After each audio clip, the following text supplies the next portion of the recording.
Good evening, everybody, for this session. Unfortunately, Mr. Galal Usman, who is moderating this session, looks like he's having some network problem. Mr. Usman, can you join us?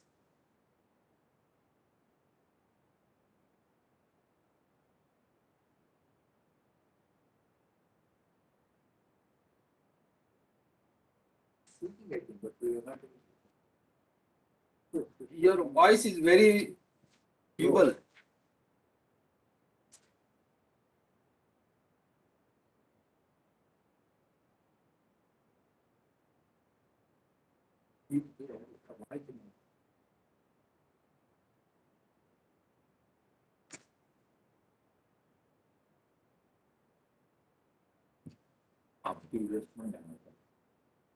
I think we will go ahead with this session on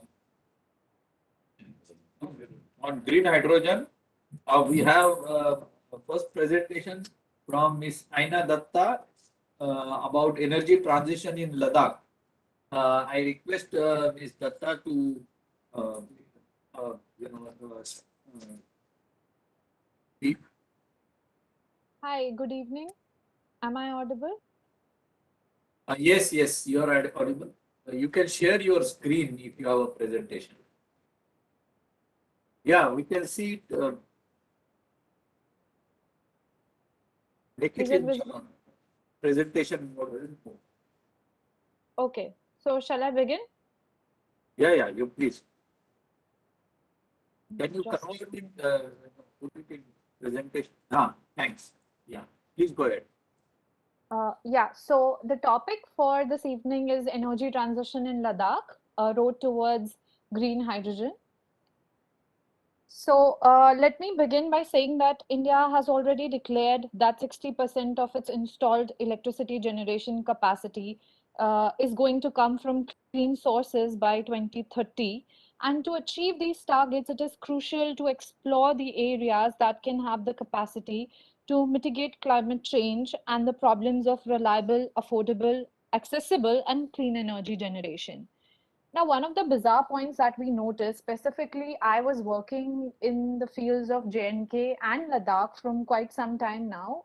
It started off in 2018. And what we noticed is that as a whole unit, for those of you who doesn't know where Ladakh is, so Ladakh is the northernmost region and the coldest region of JNK. Before it was one unit. Now, after the abrogation of Article 370, it has become a separate UT from JNK. So initially, when the targets were designed, um, it was known as the solar capital, and it is still known as the solar capital. It has the highest potential of solar energy to be generated from its plains. But we have not yet able to accomplish the solar targets, and we were planning to move towards green hydrogen. That does not mean that we cannot be progressive with the technology, but targeting Ladakh as a case study was very important because the green hydrogen mission was announced by our prime minister, and specifically focusing on green hydrogen, a lot of investors and government of India showed keen interest in exploring the path of green hydrogen in Ladakh. So, the aim of this study or the research was to establish a persuasive case attaining a comfortable yet strongly rooted um, and dignified life at the end of 2030 for the people who are at the heart of susceptibilities and vulnerabilities. And before we begin, we must not forget that hydrogen as a fuel is not new to India. It started off somewhere around in 2006, but at that time, not much heat was given to this.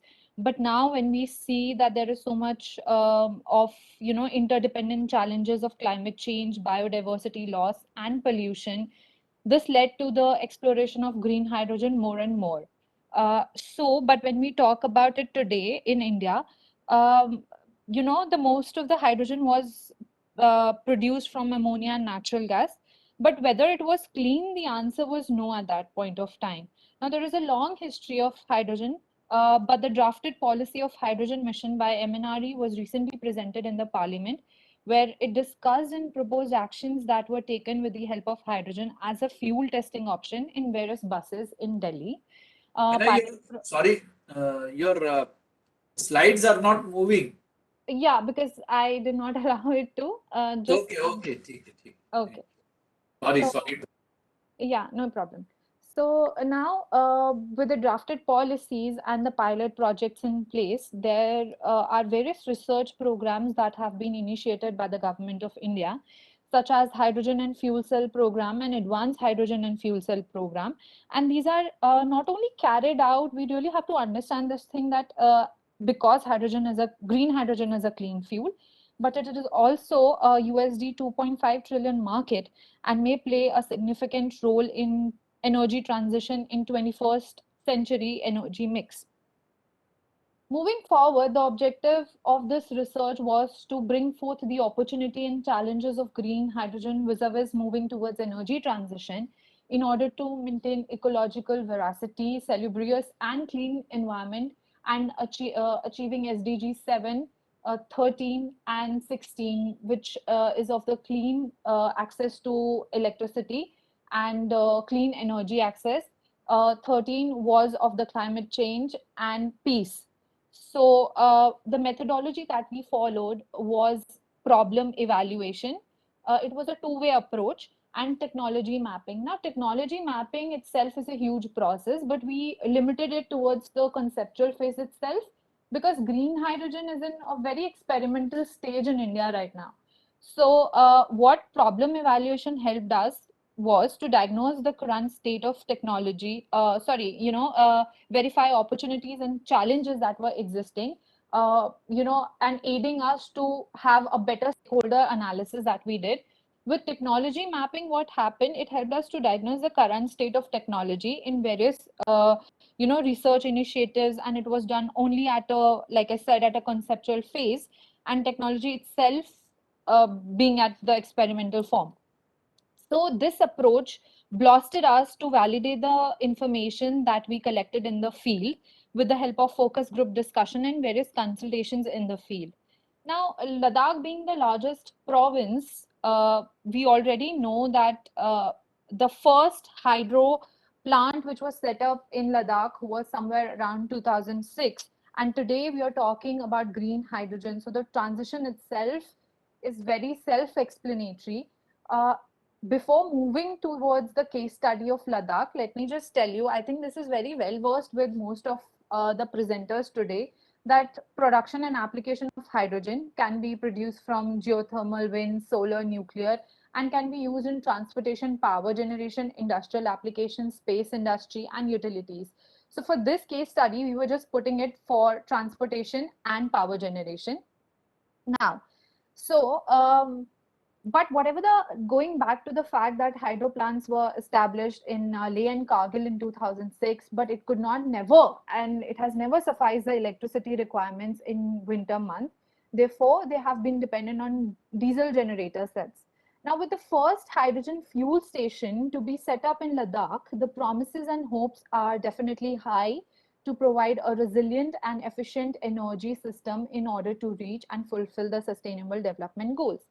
Today, in the year 2021 and moving towards 2022, 19 villages in Siachen have been electrified to reach the goal of rural electrification. But one must understand that when you're talking about 100% electrification, it can be reached, and yet people can stay in dark because they don't have the access to clean electricity, affordable electricity. Now, why I keep talking about electricity access and energy transition, because that's the whole agenda of my presentation, that with the help of green hydrogen, we hope that we are able to fulfill that criteria.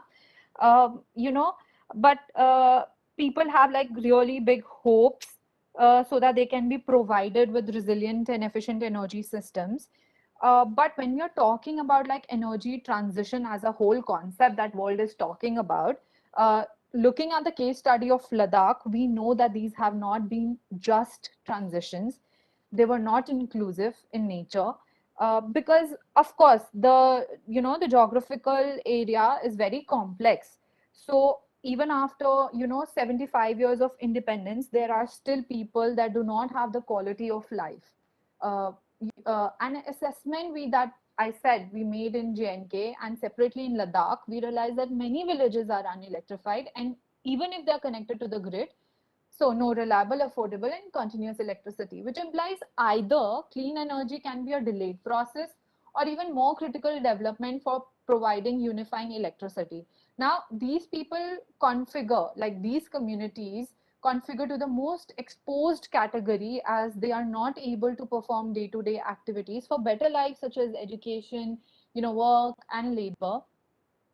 One thing that I would really like to highlight here is that of course, it is a delayed process in this area because adoption comes into play, which we have really seen.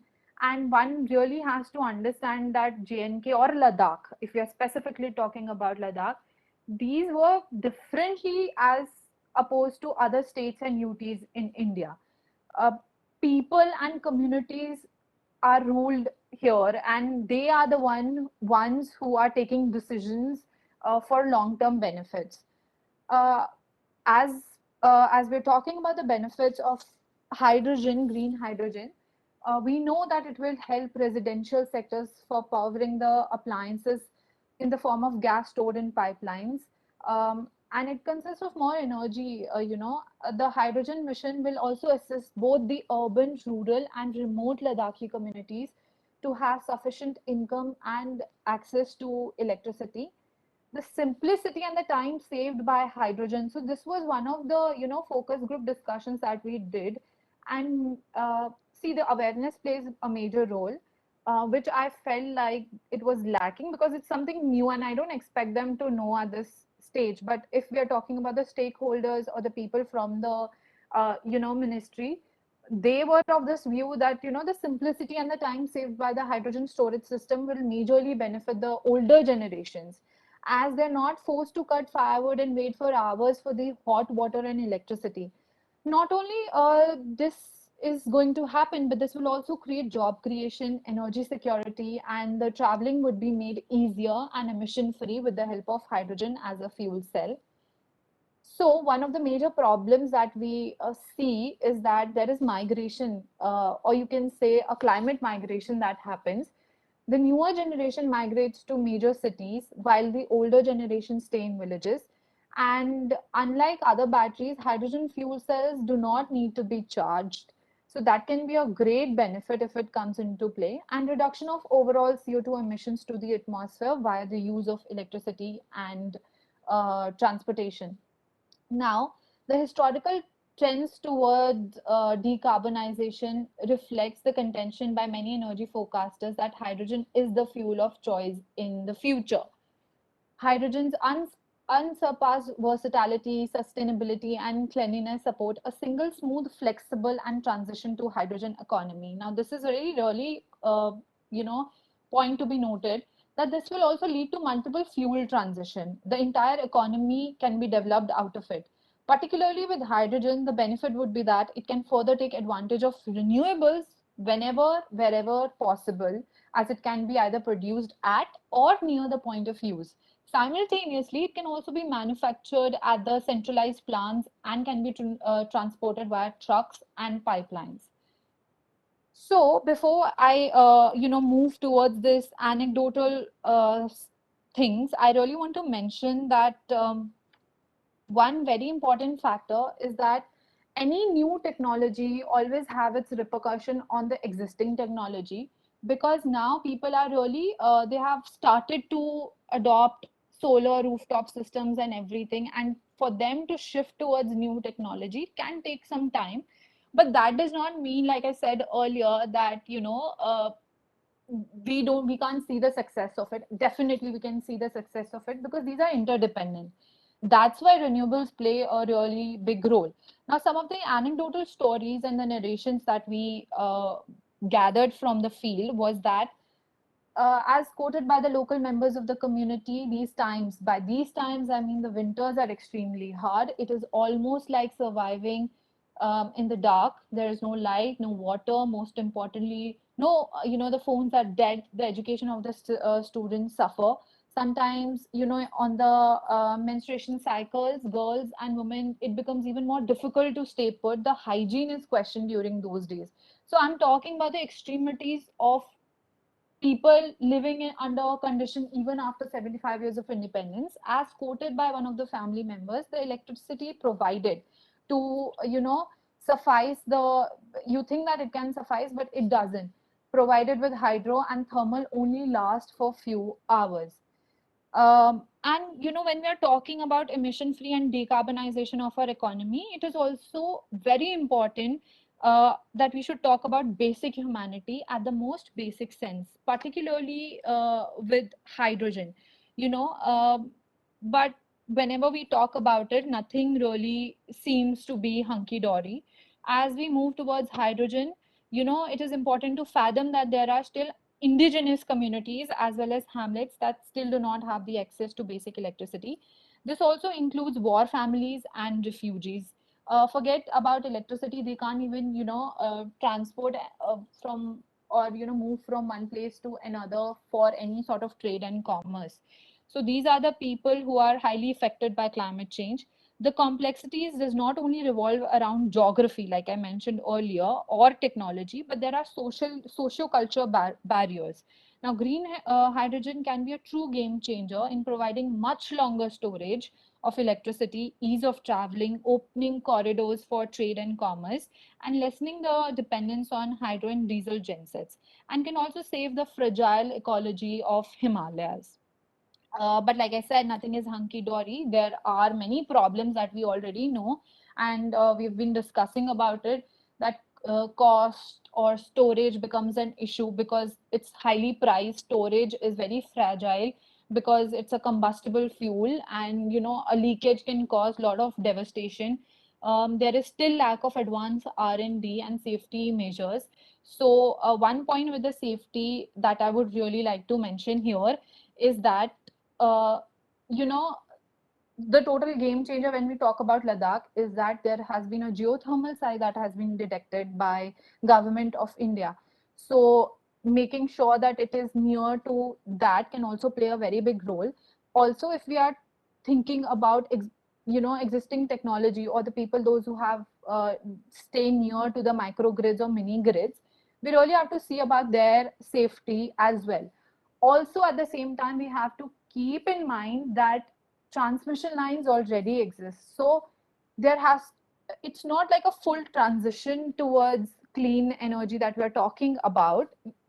Of course, it can aid this process, but with hydrogen, hydrogen can act as a catalyst towards at least partial transition that we are talking about, because existing transmission lines are also there, pipelines are also there. So we are not going to, demolish that and create something new, but making it as a catalyst to achieve our major goal. That is the thing. And moving towards problems and suggestive measures that we came up with, and also many people are also talking about it. They are also on the similar point, on the similar page that we are. So there can be system design parameters, technology selection, process safety. With system design parameters, we can go with the digital twin analysis to help optimize capital expenditure and reducing risk to 30 to 50%. Design technology, carbon capture and storage methods. So we should really acknowledge Government of India at this point of time, because rupees 15,000 crore has been set aside for the PLI scheme just for the production of manufacturing of the electrolyzers. Production performance. So now we need end-to-end traceability and monitored installations. Also, monetizing through green hydrogen certificate can be done. There are many, so there is this simulation model that is called FLAC, which actually helps us for calculating the potential explosive fluid dynamics whenever the leak source is close to the ground or at the initial phase. That can also help. So we should really remember at this point of time that if the true goal of hydrogen economy is to reach to a state where, or a stage where green hydrogen is affordable and accessible to the point, where it starts to penetrate into economic sectors to replace the carbon-based fuel resources, we really need to move. Not only, technological measures are already being taken, but there are other sides to it. There are other measures specifically coming from those communities that we need to take. The goal really needs to be very serious, and India has already in the Glasgow event has also stated that they are going to ramp up their solar and wind targets. But talking about wind, so there is 1 lakh megawatt potential for wind in Ladakh, but still we don't have any clarity over the policies. We're talking about wind energy. If not wind energy and totally not green hydrogen, at least we can go with yellow hydrogen, where solar rooftop is taking place and is really peaking up there. So the targets, like I said, have been announced, and the acceleration and the dissemination has to take at a very myopic and a local level. Why I say that? Because when it's not done, we have observed that there is volatility and social discontent. So, for example, now we have poor network upgrades. Okay, so the old SCADA systems are already existing. So we need power network upgrades such as grid balancing, smart meters, every storage vehicle to the grid has to be there. And we need vested interest in small scale reforms. Not only that, we should also take into consideration that waste recycling studies are also part of this process. Now, these are something that will come later in the policy when it's finally out there.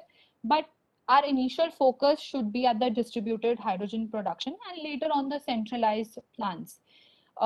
Now, with safety measures, I think guidelines to arrest the accident propagation from one part of the system to another should be there.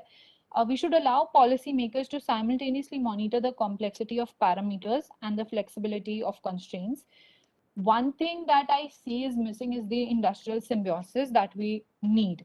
So structure of hydrogen supply chain should be very much defined. Now, when you talk about green hydrogen, there is uncertainty. So uncertainty is the key aspect and can lead to unreliability, like I earlier mentioned, leading us to the same trap. So there can be a customer demand dissatisfaction, lack of trust, loss of money, anger, agitation among the people, and we really have to stay proactive on the compliances. So I would like to conclude by saying that green hydrogen in particular can impact how we can make and mitigate climate change. It is a bridge between hydrogen research and development, production and use, not only for the commercial and industrial development, but aggressive action on climate change, energy transition, vis-a-vis electricity access. There is a faster energy demand that is projected for India, and developing countries should be a part of bilateral partnership that can build global inventory for hydrogen programs. If we need to move towards inclusive and socially just energy transition, with the help of green hydrogen, it will require fostering responsive, democratic, accountable, and responsible forms of governing energy system change. There should be allotment of equal weightage to the public who are being involved in the system change. They should not merely be just a part of participatory exercises. Citizen participation is must in every energy decision making. Thank you so much. And with that, I end my presentation.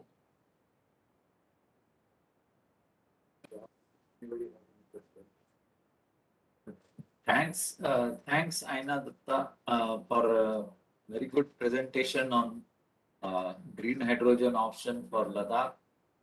Yeah. We have been there and studying Ladakh area for renewable potential and applications for the population, which is very poor on one side and also lack of proper resources. And this Yeah. is a good study you have done. Thanks a lot. I would request Mr. Galal Usman, are you here? Yes. We have a recorded presentation. Jos, I request you to start the video.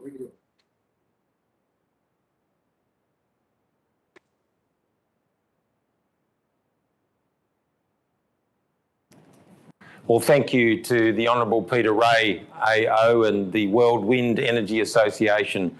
It's fantastic to be with you. The World Wind Energy Association is putting on this terrific event. And I'm the Minister for Energy and Emissions Reduction here in Tasmania, the island state at the southern end of Australia. We have a population of 524,000 people, and I'm here to talk about Tasmania's green hydrogen development plans, our world-class wind resource and our world-class water resource.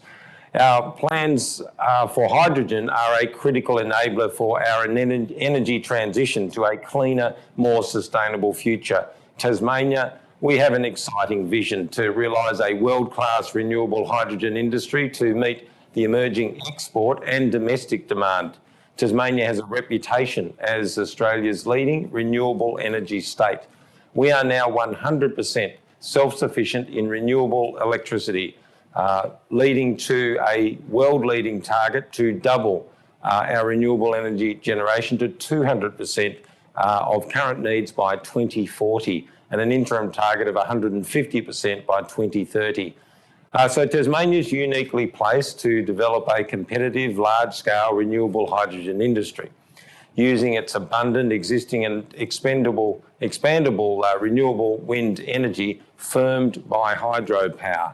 Released last year, the government's Tasmanian Renewable Hydrogen Action Plan, it sets out our ambitious goals for the development of a renewable hydrogen industry in Tasmania.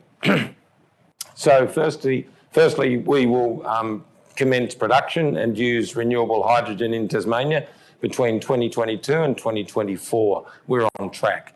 Exporting our renewable hydrogen will commence in about 2025 and 2027. And then from 2030, we have a vision to be a significant global supplier of renewable hydrogen for both export and domestic use. It'll focus on four main areas: exploring opportunities for use in domestic and for export purposes, providing financial support for renewable hydrogen projects, continuing investment attraction activities and cooperating with our international partners.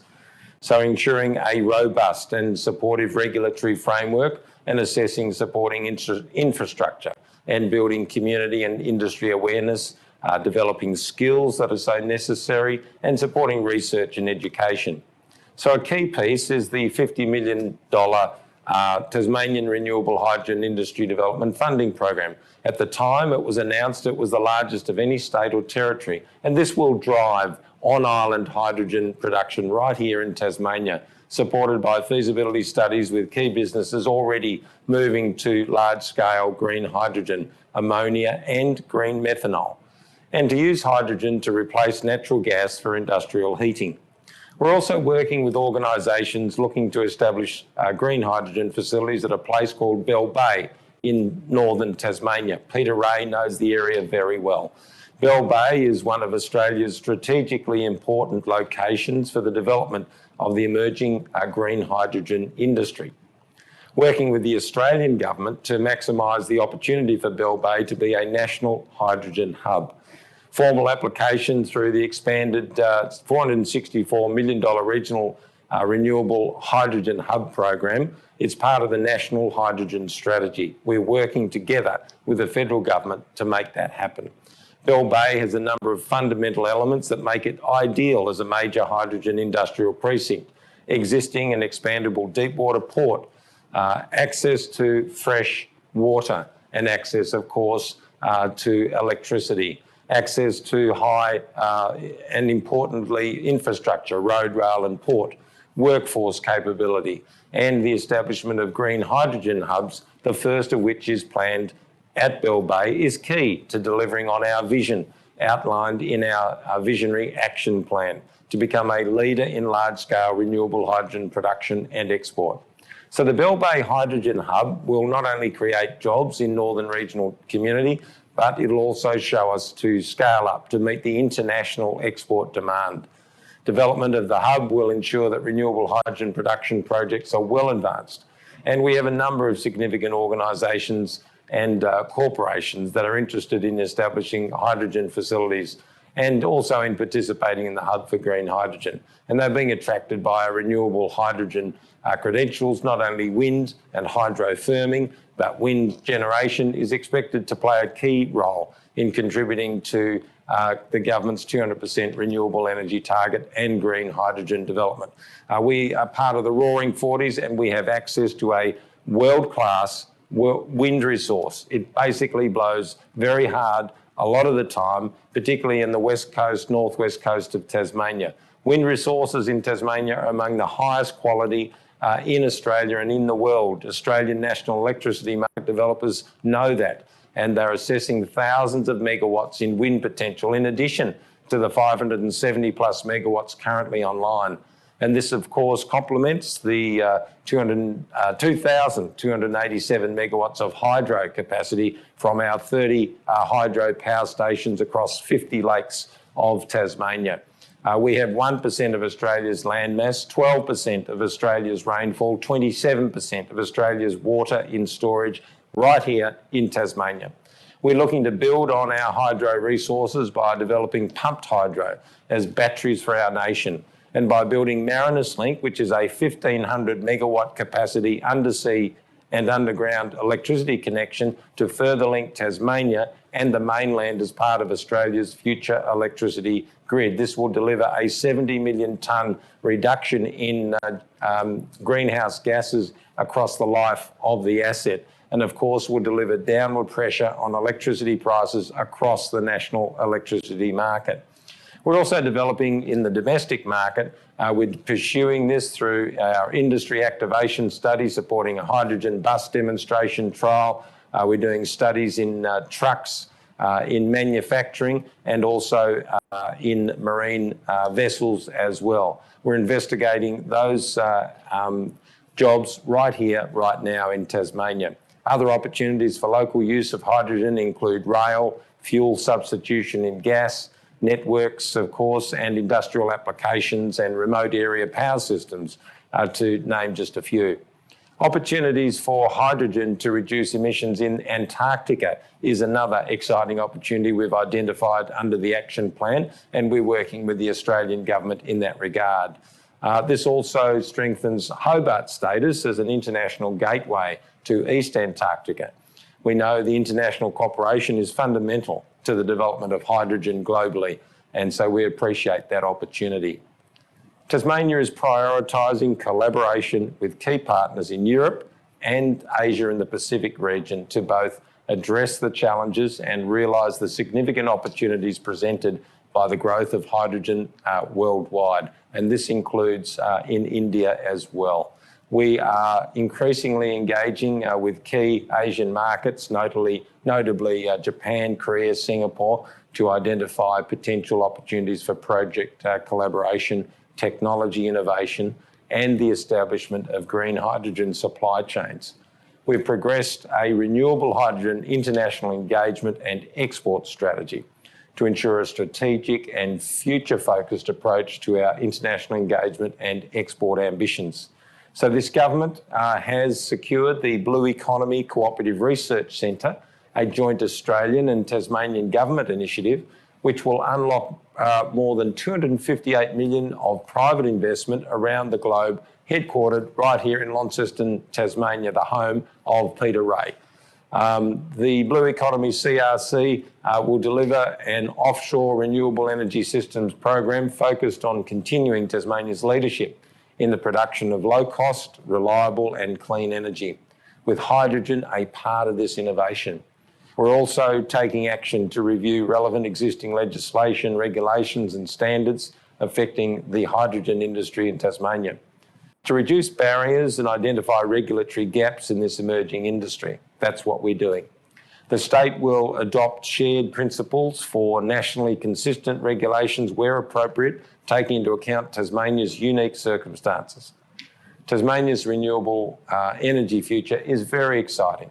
The potential is fantastic to deliver thousands of jobs and inject billions into our economy in the years to come.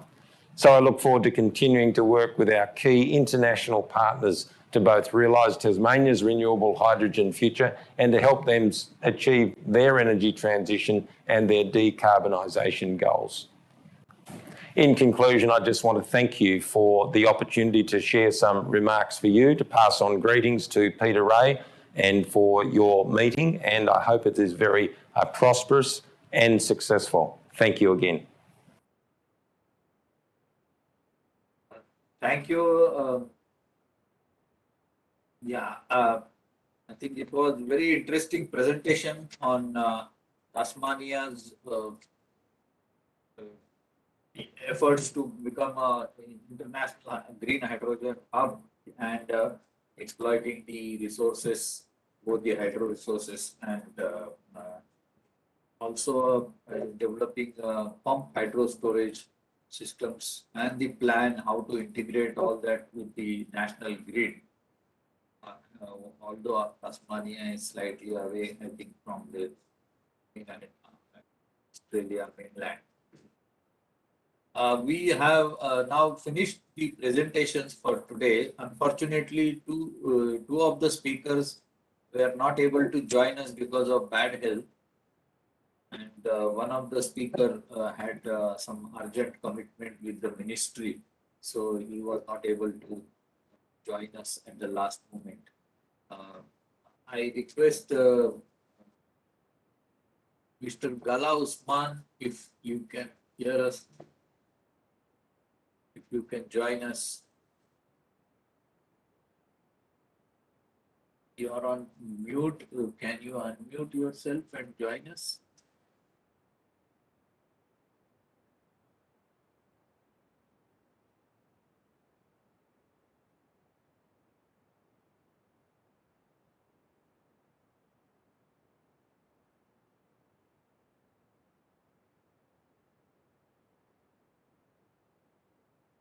If there are any questions, please type them in Q&A or chat box.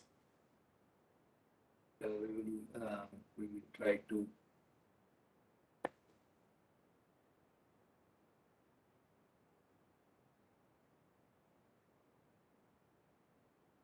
respond to them.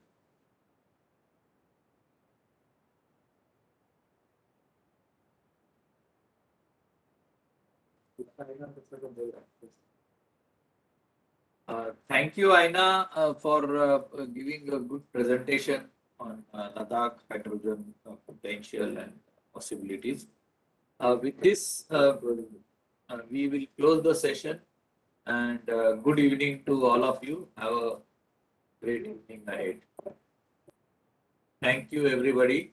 We are closing. Thank you so much. Thank you. Thank you. Hello. Hello, Aina. Yeah. I'm listening. You are still studying in the Terry South, or your study is over? I'm about to complete my PhD there, just in another 6 months. In which department are you in? Which department? Hi, you're not audible. Just a second. Can you just? You are in which department? I'm in Department of Policy Studies. Policy studies. Okay. Yeah. Can you put on your camera, please? Actually, I thought I forgot to take the photo for the. Sure.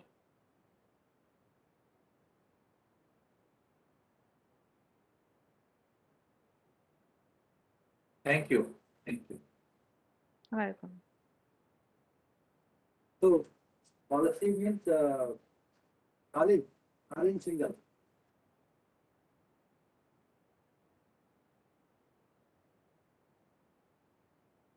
You are with Stalin Singhal?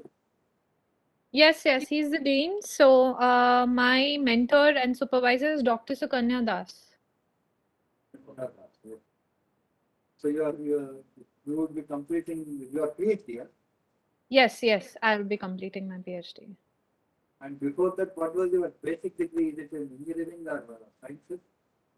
Yeah, so my grad was in BSc Economics, and then my master's was in Energy Economics.